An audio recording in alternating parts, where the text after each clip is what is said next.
guess for me the trick would be like most of the time, the problem is lack of sensory clarity, so most of the time the practice is separating. But there are those huge windows that open. Where the practice is unified. Yes, yeah, so. And that's the dialectic of this practice. Yeah. That's one of the balance aspects. Yeah. It's a dynamic balance, okay? There's a whole list of empowering distinctions. And there's a whole list of empowering unifications. And there's a whole list of disempowering distinctions.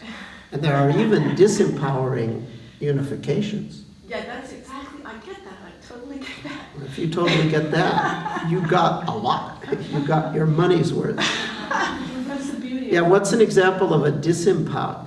What are some examples of disempowering unifications? Enmeshment. Say what? Enmeshment. Isn't that how we have those? Coda, enmeshment, weak ego structure, what do they call borderline issues, and last but not least, identification with the aggressor, Patty-Hearst syndrome.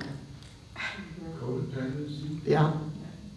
So there's this whole list of disempowering unifications, but there's also the flip side of all of the above is empowering unification. And then there's disempowering distinctions, of which the main one is my identity stops with my skin. That's the biggest disempowering distinction. The distinction between inside and outside. And then the distinction between material and spiritual, between form and emptiness. Those are all disempowering distinctions. So the name of the game is, or the bad news is that most human beings are involved in disempowering distinctions and disempowering unifications. The good news is that any human being who chooses to can flip it and with a lot of study and practice come to understand empowering distinctions and empowering unifications.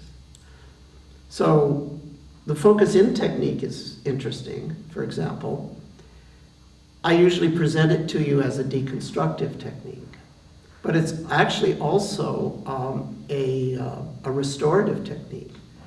People that have these, sometimes it's called borderline or, boundary problem in the sense that they can't remember who they are when they're in the presence of the looming other. Okay, there's this diagnosis, right? And I've had people that had like official psychiatric diagnosis of that weak ego structure thing, and the description that they gave and the description from the Diagnostic and Statistical Manual was, in the presence of other people, the looming other, they just can't keep contact with who they are. Well, guess what? The focus in technique will allow you to do that. And that's what I used. Actually, this woman had a lifelong, big-time diagnosis, from a professional psychiatrist. And what I did is I just had her, I put just a little different spin on the focus in. Instead of using it to untangle the I amness, I had her use it to keep in contact with the fact that she does have an internal life, even in the presence of the looming other. And it's very tangible. And the clarity allowed her to know she had mental image, mental talk, and emotional body sensations, even when the looming other was present. And the looming other was any other human when it started. And so that's the sensory clarity. What's the concentration piece? Is to not lose contact with that content in the presence of the looming other. It's just training. Just training. So that's now using the focus in, which in some ways could be thought of as breaking down the small self. But just put a little different spin on it. It's actually empowering the ability to not lose yourself when you need to have a distinction between inside and outside. So you've probably heard this expression, you have to have an ego before you can let go of the ego, et cetera, et cetera. Well, I'm not sure that I would exactly formulate it that way, but I would say that there is a dialectical process, and I drew a picture of it, okay? So anyway, you know who first came up with that expression about you have to have an ego before you can let go of it? That was Jack Engler, who is both a mindfulness teacher and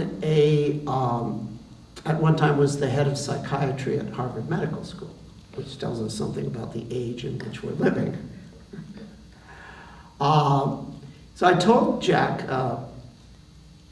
this story about the woman with the whatever, and he actually immediately invited me to do grand rounds at Harvard Medical School based on that whole paradigm.